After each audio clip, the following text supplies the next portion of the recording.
This tutorial illustrates the functionality that's available to someone configured with basic timesheet and expense entry access only.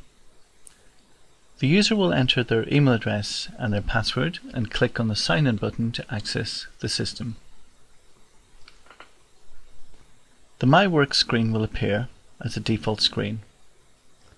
This screen highlights information the user may find useful. For example, it tells me how many hours I've entered in the current week. It shows me if I've got any disapproved timesheets. It tells me how many days ago it was since I last entered an expense.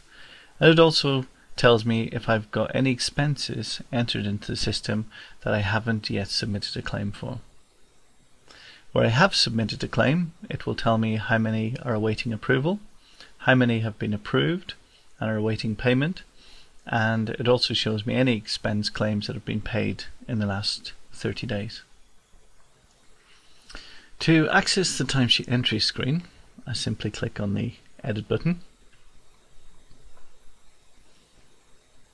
If you have permission to view or edit timesheets on behalf of another resource, then you can select a different resource. You can scroll to the previous week or scroll forward to the next week. And this essentially is the timesheet entry screen. Just a couple of things. First of all, it lists the projects across the left hand side in the first column. It lists the activities that you're working on those projects. And you've also got the option whether to record time against tasks. So if I click on this user and switch on tasks and assignments, another column will appear which shows me the tasks that I'm working on a given project. Just a couple of things to note about activities and tasks. How do people use activities? Organizations use activities to get an organization-wide view of where they're investing their effort.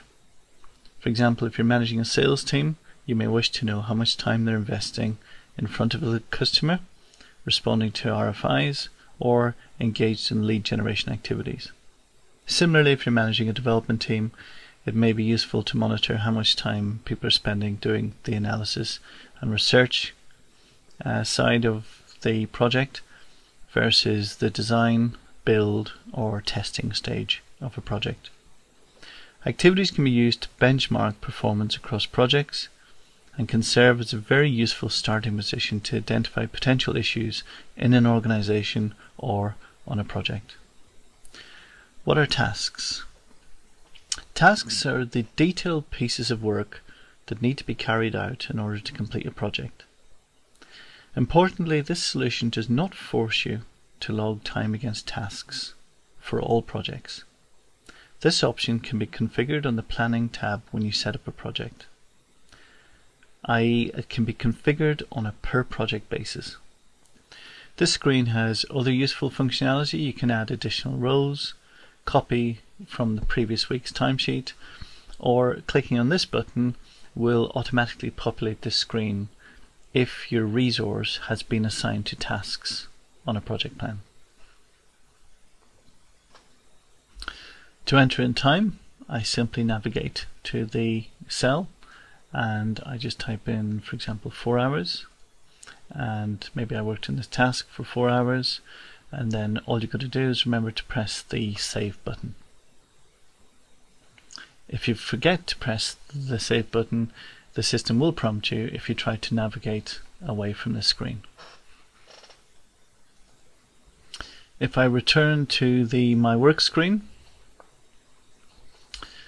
I can now enter in new expenses. So I can go to the expense entry screen. The screen's got a slightly different layout. I can see the projects along the left hand side. I can see the resource.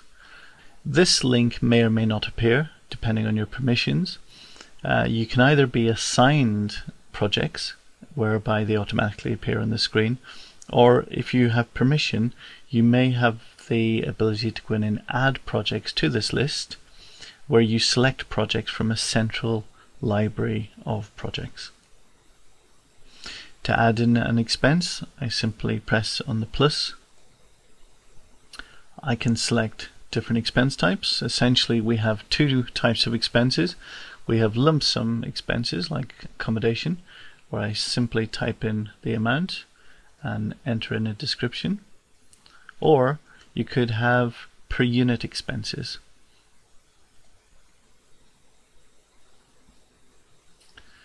Per unit expenses is where I would type in the number of units and the system will automatically calculate the amount for me. Once again, the administrator can configure the system so that the user could see the net amounts, gross amounts and the tax amounts, and also whether or not an individual can alter the chargeable flag on a project.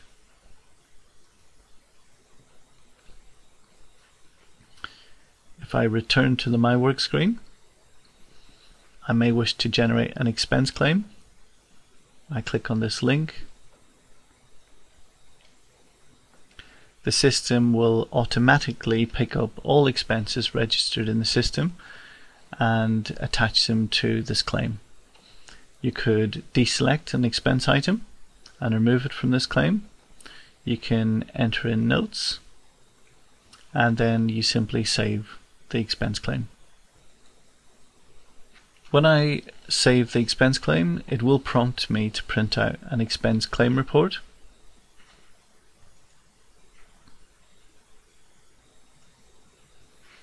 Staff normally print out this expense report and attach the original receipts to this hard copy and give it to their line manager so that for audit purposes we retain the original receipts.